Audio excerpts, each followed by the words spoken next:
You know Shaletta makes you laugh, but did you know Shaletta Brundage can also make you think and boost your business? Media personality, activist, and comedian Shaletta Brundage founded Shaletta Makes Me Laugh to celebrate and share the best of Black culture. It's a podcasting platform. You can download 10 weekly podcasts hosted by African-American subject experts at ShalettaMakesMeLaugh.com or wherever you find your favorite podcasts. ShalettaMakesMeLaugh.com is also a production house, creating broadcast quality commercial content. And Shaletta and her team of storytellers create powerful promotional campaigns to get businesses the brand awareness they're looking for. Some of Minnesota's top businesses trust Shaletta, and you can too. Get out the word about your events and products and get in front of communities of color with ShalettaMakesMeLaugh.com. She's got the power to help your business. Want your boss to put some real action behind the rhetoric when they talk about making your workplace more inclusive? Find out how to hold their feet to the fire and demand diversity on the Diversity Dude podcast. Hello there, and welcome back to the Diversity Dude podcast, recognized as one of the top 100 diversity and inclusion podcasts in the U.S. I'm your host, Lambert Fisher, marriage and family therapist, award-winning author, and national speaker on the topic of multicultural awareness and diversity. And for even more positive and encouraging tips and strategies, check out my award-winning book, Diversity in Clinical Practice, which offers a unique way to positively address the often divisive topic of multicultural awareness and diversity, equipping health professionals like you in your efforts to meet the greatest variety of cultural needs possible for those whom you serve.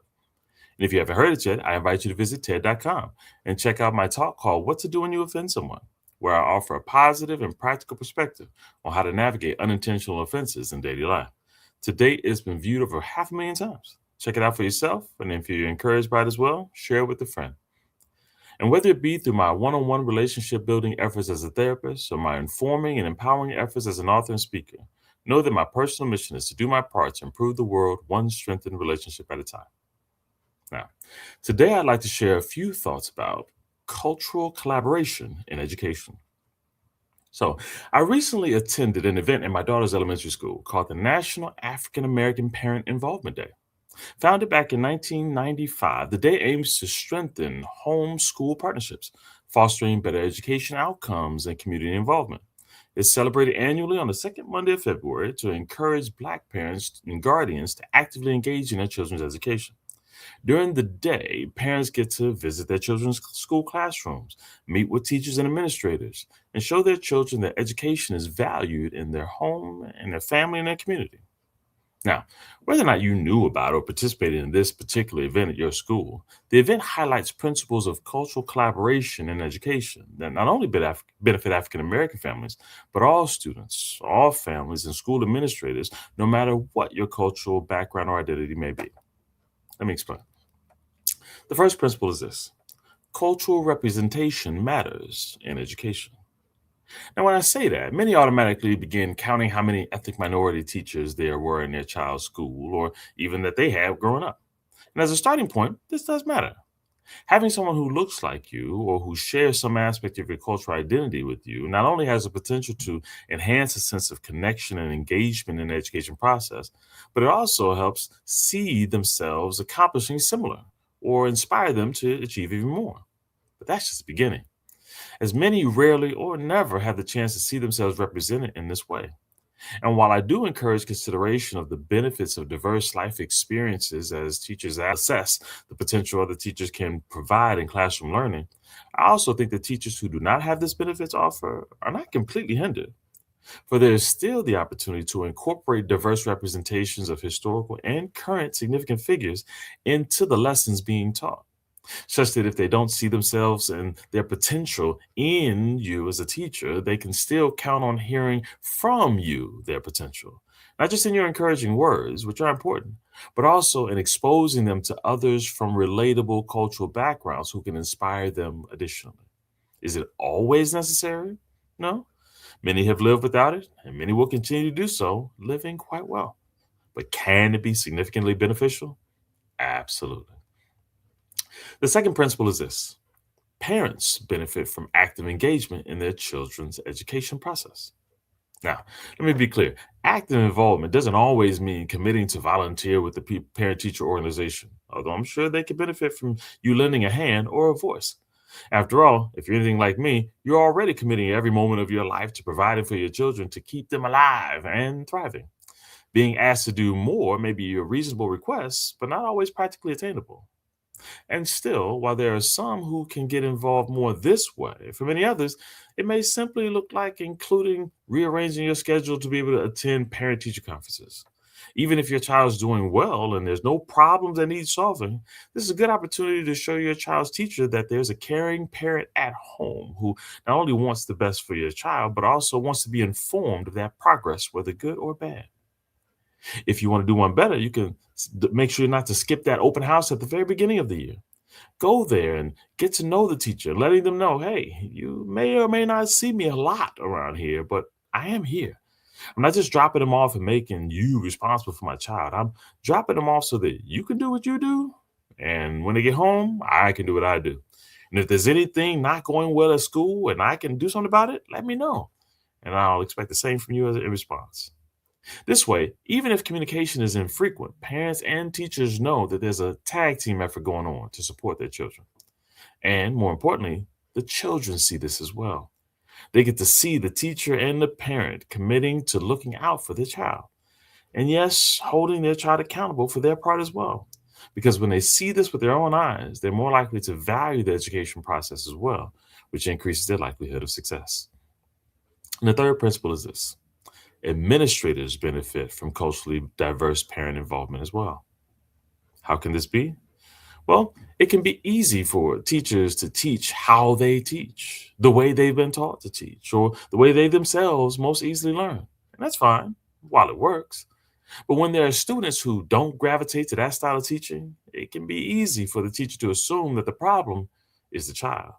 And even if the child cannot be written off for being disruptive, their intelligence or aptitude for learning can still be questioned with all sincerity in their voices and their hearts. However, when culturally diverse parents are involved and inquire about their child's progress, the parents have the ability to ask a question that their students may not be able to ask. How are you adapting your teaching style to fit my child's learning needs, instead of writing them off as unteachable? Involved parents can help a teacher explore what has been tried and help identify barriers in communication, understanding, temperament, or many other ways in which their child may be experiencing the education environment differently, not out of an inability or lack of intelligence, but because things are getting lost in translation. And when this parent teacher collaboration leads to insights that lead to changed educational strategies, that lead to educational improvement by the child, then the child clearly benefits. The parents clearly benefit, but the educators and administrators also benefit.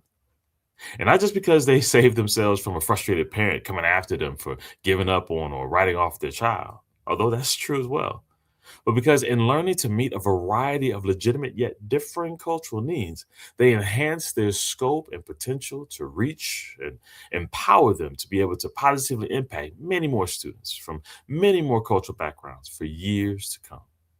All because parents got involved.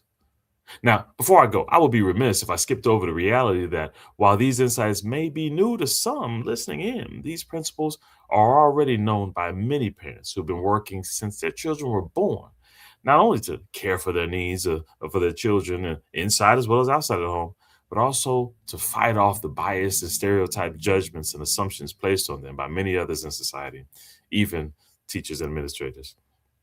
Assumptions that their children are not likely to achieve the same academic goals, assumptions that they as parents don't want to be involved, assumptions that they don't care what happens at school. Personally, I've seen this assumption that dads get involved in their lives, in their child's lives less often. Appreciated even more when research consistently shows that African American dads are very involved, actively involved in their child's lives, often at higher rates than their counterparts of other races and ethnicities. But besides spreading the research that confirms what many know, even as it is still a shock to others, what matters today is avoiding the mistake of believing that events like the National African American Parent Involvement Day are somehow convincing parents to care for their children, and instead see how they're merely one of the many opportunities to invite parents who already care and teachers who already care to collaborate in the care of their children. With all that being said, my hope for you is that you would see the benefits of cultural collaboration in the education of our children. And this goes beyond one cultural experience. There is such a variety of cultural experiences that work to embrace and incorporate into our educational experience. When students get to see and learn about themselves, as well as many other cultural experiences and identities, their capacity for healthy interaction and collaboration of their own has the potential to grow significantly. And as a result, we can all start to contribute to this process, one positive experience at a time. And with that, I'll say thanks again for listening to today's Diversity Do podcast. If you found it positive and insightful, then be sure to like and subscribe so I know which topics you'd like me to share more on in the future, and share with a friend so they can be encouraged as well. You can also get my free guide for how your organization can learn positive and shame-free strategies for incorporating a healthy and safe, culturally safe environment for you and everyone on your team simply by visiting lambertsfisher.com/playbook, or share with them my award-winning book, Diversity in Clinical Practice, available at amazon.com. And don't forget to share with them the TED.com video on what to do when you offend someone. I hope it inspires you, that you share with someone else so that they can be inspired as well. And as usual, I look forward to addressing as many topics as possible in future podcasts to help you improve as many relationships as possible at work, at home, and in your community. And as always, remember this: you don't need to know everything about everyone in order to have a positive impact on someone. Thank you all for tuning in, and have a great day. Tune in each week and find out how to demand and implement diversity at your job. To hear more, check out previous Diversity Dude shows on ShalettaMakesMeLaugh.com. Hi, it's easy to just make an ad that tells you to quit smoking, see? Action! Easy as that! Sure is! Yeah! But let's be real, quitting is hard. It's messy, frustrating, but every struggle is actually a victory. At Quit Partner, you get free tools from people who get it. We're not going to tell you it's easy, just that when you're ready, you've got a partner to help you get it done. Want to own a home, especially your first? Well then, welcome home to the Old National Bank Down Payment Assistance Program. We're here to help you from start to finish and make getting a mortgage a little easier. Plus, you may be eligible for up to $15,000 to use toward your down payment. How's that for a little easier? Everyone deserves a place to call home and a bank to help get them there. Connect with an Old National mortgage lender to learn more. Old National Bank. Get old in your new home. When she walked in on her first day at Doherty Family College at the University of St. Thomas, she didn't know a soul. I'm Zion, and I'm a second year at DFC. A year later, and so many changes for Zion.